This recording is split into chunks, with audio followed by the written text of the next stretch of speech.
So in this video, we will discuss about the documents required for PPMET counseling. So watch the video till the end. So guys, as we know कि PPMET counselling का round 1 जो है your preferences filling round जो है round 1 वो close हो चुका है। ठीक है, राउंड 1 स्टार्ट हुआ था फ्रॉम 27 ऑफ जून टिल 4 जुलाई तक आपको टाइम मिला था अपनी प्रेफरेंसेस फिल करने का। अब उसका रिज़ल्ट जो है वो 9 ऑफ जुलाई को रिज़ल्ट उसका वेबसाइट पर अपलोड कर दिया जाएगा, जिसमें आपको पता चल जाएगा कि आप लोगों को कौन कौन से कॉलेजेस अलॉट हुए हैं अकॉर्डिंग टू योर परसेंटाइल और अकॉर्डिंग टू योर रैंक। ठीक है, सो उसके बाद अब बात आती है the major thing that you guys are thinking right now कि कौन कौन से डॉक्यूमेंट्स आप लोगों को चाहिए during your admission process after the counselling. ठीक है, देखो 9 ऑफ जुलाई को आपको कॉलेजेस अलॉट कर दिए जाएंगे। ठीक है, उसके बाद 2-3 दिन बाद आप लोगों को एक दिन बाद ही आप लोगों का अलॉटमेंट लेटर, ठीक है, वो अपलोड कर दिया जाएगा वेबसाइट के ऊपर। फिर उसके बाद you guys will be given 3 to 4 days, जिस दिनों में आपने अपने जो आपको कॉलेजेस अलॉट किए जाएंगे आप लोगों ने उन कॉलेजेस में जाना है और अपने कॉलेज, अगर आपको पसंद आता है जो कॉलेज आपको फर्स्ट राउंड में मिलेगा, आपने वहाँ पर जाकर अपनी सीट फाइनल करनी है। सो ठीक है, सो इस वीडियो में हम वही बात करेंगे कि सपोज़ करो आप लोगों को कॉलेज पसंद आ गया है, आपने सीट फाइनल करनी है, तो उसका क्या प्रोसेस है और कौन कौन से डॉक्यूमेंट्स आपको चाहिए। ठीक है, सो सबसे पहले you guys required your allotment letter. 9 of July को अलॉटमेंट लिस्ट आने के बाद उसके एक दिन बाद ही आपको वेबसाइट पर अलॉटमेंट लेटर अपलोड कर दिया जाएगा। आप लोगों ने उस अलॉटमेंट लेटर की फ़ोटो कॉपी अपने पास रख लेनी है। ठीक है, उस अलॉटमेंट लेटर में बेसिकली लिखा होता है कि आपको इतना रैंक था, इतनी परसेंटाइल थी और आपको ये वाला कॉलेज जो है अलॉट कर दिया जाएगा। ठीक है, सो सबसे पहले आप लोगों को चाहिए अपना अलॉटमेंट लेटर। उसके बाद you guys need your +1 DMC, +2 DMC and your 10th DMC। ठीक है, ये तीनों ही आपको ओरिजिनल सर्टिफिकेट्स अपने चाहिए। मेक श्योर कि आप ये तीनों सर्टिफिकेट्स की ही 3 से 4 फोटोकॉपीज़ अपने पास रख लें, क्योंकि कॉलेज वाले अपने पास ओरिजिनल सर्टिफिकेट रखते हैं। ठीक है, सो आप लोगों को 10th +1 +2 की DMC चाहिए। ठीक है, इसके बाद you guys need your migration certificate और योर स्कूल लिविंग सर्टिफिकेट।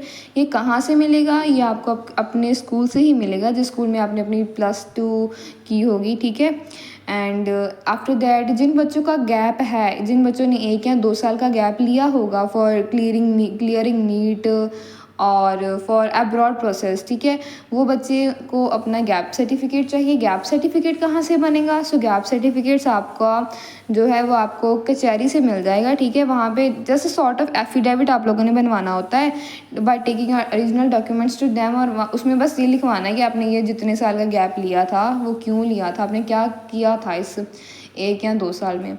ठीक है, ये हो गई गैप सर्टिफिकेट की बात। उसके बाद then you guys need your PPMET roll number. जो रोल नंबर आप अपना पेपर देने टाइम लेके गए थे, आपको वो रोल नंबर चाहिए। उसके बाद your PPMET result card. Result card कोई भी इंडिविजुअल रिज़ल्ट कार्ड कहीं भी पोस्ट नहीं किया जाता। रिज़ल्ट कार्ड वही होता है जो आपकी वो PDF आई होती है, उसमें जस्ट अपने रिज़ल्ट वो किसी फेयर में लिख लो किसी जगह में, या उसका स्क्रीनशॉट वगैरह ले लेना। ठीक है, after that you guys need your birth certificate, original certificates. ठीक है, your birth certificate then Aadhaar card. देखो जो होता है ना आपकी +1 की DMC, +2 की DMC, 10th DMC, your allotment letter, your birth certificate, your gap certificate, migration certificate, और एक और सर्टिफिकेट चाहिए करेक्टर सर्टिफिकेट। ये जो जितने भी सर्टिफिकेट होते हैं ये ओरिजिनल सर्टिफिकेट्स कॉलेज वाले अपने पास रख लेते हैं। सो आप इसकी 2 से 3 कॉपीज़ अपने पास रख लेना अगर आपको ज़रूरत हो उसके बाद में। और इसके बाद जो आधार कार्ड आता है, आधार कार्ड की वो फ़ोटोकॉपी रखते हैं। ठीक है, so these were the certificates majorly you guys required. उसके बाद you guys need like minimum 10 photographs आप लोगों को चाहिए। वैसे तो काफ़ी जगह पे लिखा हुआ होता है कि 30 photographs you guys need during your counselling, लेकिन कॉलेज वाले इतनी फ़ोटोग्राफ्स अपने पास रखते नहीं हैं। वो आपको जस्ट कहते हैं कि 2 से 3 दे दो, बाकी आप वापस ले आते हो। लेकिन फिर भी keep at least 10 to 15 photographs with your self जब आप जाओ काउंसलिंग करवाने। ठीक है, फ़ोटोग्राफ सही होते। और इसके बाद जो आप लोगों को जब आपकी सीट फाइनल कैसे की जाती है, वो क्या प्रोसेस होता है। सो गाइस, जब आप कॉलेज में जाते हो तब कॉलेज वाले पहले तो आप लोगों को बोलते हैं कि यूनिवर्सिटी की फ़ीस पे करो, यूनिवर्सिटी की फ़ीस पे करके उसका स्क्रीनशॉट हमें भेजो, ठीक है। उन स्क्रीनशॉट नहीं भेजना होता, आई गेस मतलब उनको रिसिप्ट दिखानी होती है।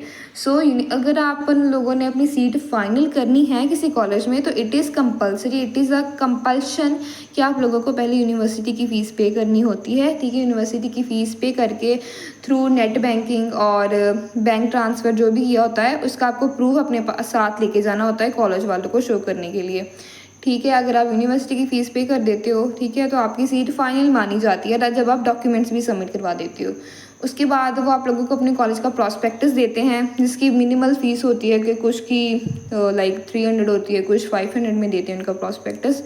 तो ये चीज़ें होती हैं। सो आई गेस आप लोगों को पता चल चुका होगा भी कौन कौन से डॉक्यूमेंट्स आप लोगों को चाहिए आफ्टर योर काउंसलिंग, ठीक है। So this was all for this video, ठीक है। After this video I will try to upload the video for the nursing essentials you guys need for your first semester, और कोई भी आपको questions होंगे उसका डाउट क्लियर करने के लिए मैं वीडियो अपलोड करूँगी। So make sure you guys subscribe the YouTube channel for future updates, ठीक है।